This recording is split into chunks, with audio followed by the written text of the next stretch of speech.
Cinta Laura secara blak-blakan mengungkapkan urusan asmaranya. Banyak hal yang membuatnya tak ingin terburu-buru menikah. Salah satu alasannya yakni ingin fokus dalam berkarir. Cinta merasa bahwa urusan asmara bukan merupakan sebuah prioritas dalam hidup. Banyak orang di sekitar aku yang mungkin ingin mengenal aku lebih dalam dan lain-lain, kata Cinta Laura dilansir dari YouTube Cumi Cumi, tanggal 14 Mei tahun 2022. Tapi karena itu bukan menjadi sebuah prioritas dan aku nggak punya pressure dari siapapun untuk melakukan apapun, lanjutnya. Bener-bener pekerjaan aku adalah nomor satu buat aku. Tapi itu bukan suatu hal yang harus direncanain atau kita buat pressure, ujar Cinta Laura.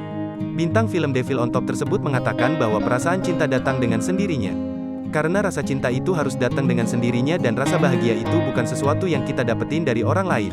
Tapi sesuatu yang kita buat untuk diri kita sendiri, sambungnya. Perempuan blasteran Jerman tersebut menilai bahwa pasangan menambah kebahagiaan di saat diri sendiri sudah bahagia. Saat kita menemukan orang yang tepat, orang itu menambahkan kebahagiaan ke dalam hidup kita. Bukan seharusnya pasangan kita memberikan kita kebahagiaan.